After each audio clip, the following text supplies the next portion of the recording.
plus attirer les investisseurs au Sénégal. Abdoulaye Mbow mi ngi mel ni autorités yi ñu ngi wut ay alternative yoo xamante ni wax dëgg yàlla boobu ba tey nit ñi ngi leen si wuyu. Effectivement Pamatar te dëgg-dëgg depuis bu ñu yegg au pouvoir quoi qu'on puisse dire malgré une situation économique et financière difficile ñu ngi wut ay alternative parce que tamit alternative yooyu mi ngi permettre au Sénégal bon an mal an vaille que vaille ñu ngi fay normalement les salaires. boobu ba léegi tamit ñi ngi engagé lu soxal campagne agricole campagne arachidière campagne yeneen ak yeneen yoo xam ne ñu ngi koy doxal normal. L'autre élément aussi qui me paraît important mooy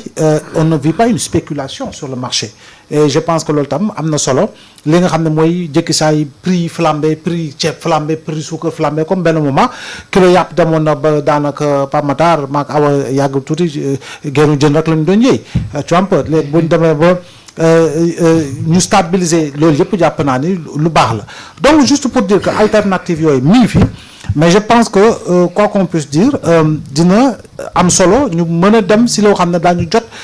financement yu conséquent pour pouvoir maintenir un niveau très élevé en termes d'investissement te loolu le sommet le forum fii Sénégal jàpp naa ni ça peut être un point de déclic si véritablement les acteurs travaillent à rendre concret l'ensemble des engagements qui ont été pris ou en tout cas une majorité des engagements qui ont été pris par véritablement ces partenaires financiers et techniques du Sénégal. Donc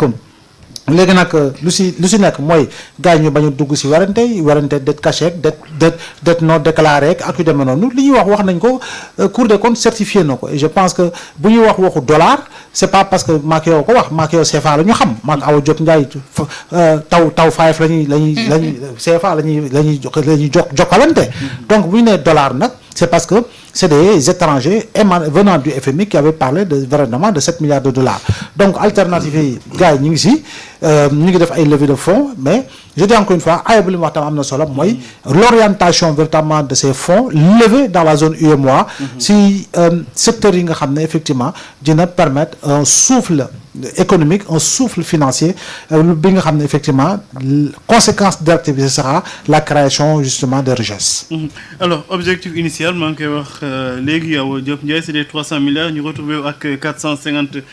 milliards donc mën nañ jàpp ni couverture bi dem na ba 150%. Alors leneen li mooy ñi nga xamante ni ñoo si def seen xaalis bokk na ci résidents yi nga xamante ni yeneen nationalité nañu ak diaspora bi ak ñi nga xamante ni aussi ci sous-région nañu dëkk. Voilà on nous parle de 20 pays yoo xamante ne ñoom ñoo participé Pape. On ne peut qu'applaudir parce que ku soxla woon 300 milliards se retrouve avec 450 milliards loolu xam nga lan lay montrer la solvabilité de notre pays le contraire de li nga xamante ne moom la ñu Woody's bëgg jaay.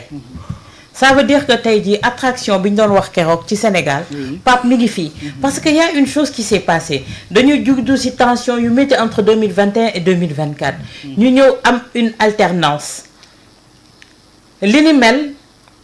ñaar ñëw au pouvoir mu susciter benn intérêt bu extraordinaire ñëpp amaat espoir ne le Sénégal est entré de bonnes mains yaakaar boobu ñu am ci ñooñu moom moo tax Pape ñu jël seen xaalis yóbbu ko fa am na ñoo xamante ne comprendre woon nañu ne dañ leen di wax ne lii ngeen di def comme banque la rek da ngeen di yóbbu seen xaalis mais du tere dañ leen di fay ba pare dina am benn taux d'intérêt mais li ci baax mooy ni ñu ko waxee sànq moo di ne lépp si suñu koppar lañ ko lebee suñu koppar lañ koy fayee Pape loolu indiwaat la lancinante question de la monnaie parce que fii ku fi ñëw au pouvoir avant nga fi ñëw di dagaan baatu askan wi li ñuy wax di ñu ko gëmloo moo di ne il faut qu'on ait une monnaie à nous parce que tey ba léegi franc CFA bi daf ñuy mëdd bu baax a baax mais Ayuba dafa wax lu am solo moom moo di ne li nga xamante ne moom moo di xaalis bi su ñëwee itam Pape nañ ñu fësalal fan lañ koy dugal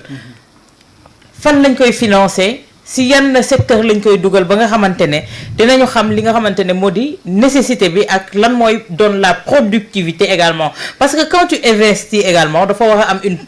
productivité loolu tamit ñu ngi ko ciy xaar mais Pape dafa am lenn loo xamante ne dafa am moo di depuis lors on nous parle de dette cachée muy alimenter le débat économique de notre pays man je pense que depuis presque 2 ans ñu ciy waxtaane léegi 2 ans yi mat je pense que il est bon de tourner la page ku nekk xam nga fan la dëgg gi féete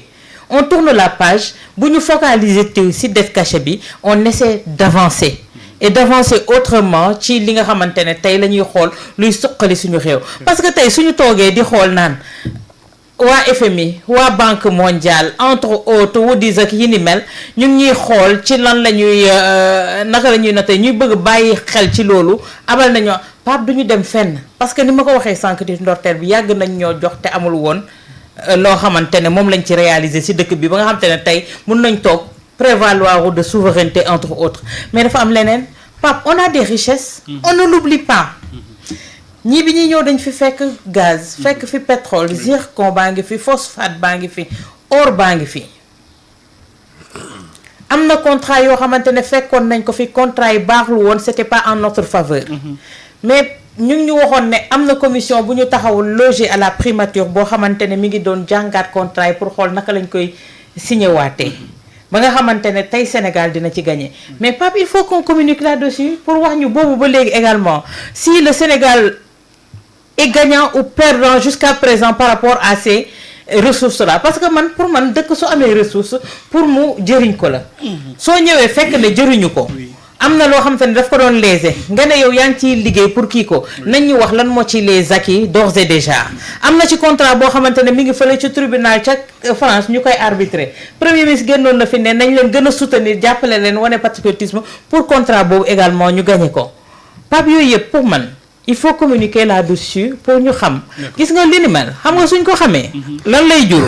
Sénégalais yi on a récolté 450 milliards mais si on montre le tout aux Sénégalais wax leen affaire yi fan la toll suñu or ak suñu gaz lan lañ ci am suñu pétrole lan lañ ci am ça va pousser les Sénégalais ça va les inciter Pape à beaucoup plus participer au développement de leur pays parce que dinañu xam ne kat suñu ressources yi naam caxat-caxate woon nañ ko am na luñ ci lésé woon war nasaraan si jëloon nañ ko mais ñëwaat nañu récupérer lii ñu ci récupérer fii la jëm fii la jëm fii la jëm lenn moo fi problème Sénégal instant bi ayo bi mi ngi koy wax c'est l'énergie Pape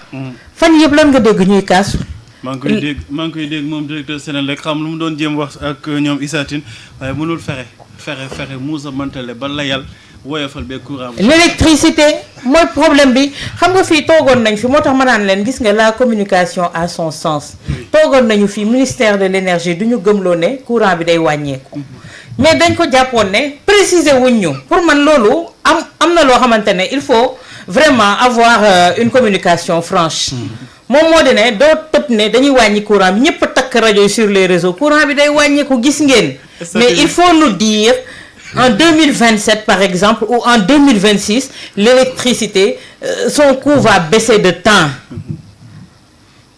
tey li ni mel rek Pape moo gën a mën a inciter les investisseurs surtout par rapport à l'industrialisation à rallier notre pays et loolu su amee également tey jii lii ñuy jooytu yëpp pour man ce sera une vieille histoire. parenthèse la sax bateau bi mi ngi fi ba tey di ñuy jox électricité bateau turc bi. bateau bi demagul de. demagul ba tey en tout cas. non Sénélec amuñu problème sincèrement amuñu problème production ci information yi ma am. mais dafa cher. amuñu problème production mais problème bi coût de production bi. oui parce que mais la coût bi moo cher. mais la Sénélec ne produit pas. c'est des milliards. La Sénélec ne produit pas, on produit. C'est des privés qui produisent et qui vendent à la Sénélec. ah mais c'est la Sénélec qui xam nga privé yooyu Sénélec la ñuy liggéeyal. donc c'est la Sénélec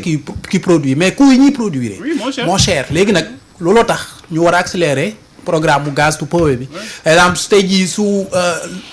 prix fuel bi dafa élevé tey jii bu ñu jëlee tey jii ñu ni su par exemple suñu électricité suñu kii tey ci gaz bi nga xamante ni tey jii moom la ñuy jëlee ci fële ci kii bi nu mu tuddati ci mbànn yi nga xamante ni moom la ñu exploité ci Saint-Louis moom la ñuy defaree suñu gaz bi je pense que loolu dina abaisser coût électricité bi maintenant nag loolu foog ñu concrétiser ko jëm ci mu gaaw balaa 2027 parce que mënuñu continuer quand même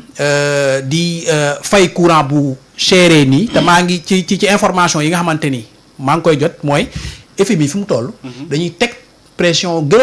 nguuru Sénégal pour ñu dundi subvention sur l'électricité. Imaginez tey jii Sénégalais yi fi ñu nekk ñu ne courant bi dafa cher tey jii après Sénégal war a dindiwaat subvention yi nga xamante ne daf ko teg ci électricité bi imaginez tey coût yi fu mu war a toll. alors Georges Nesta tey jii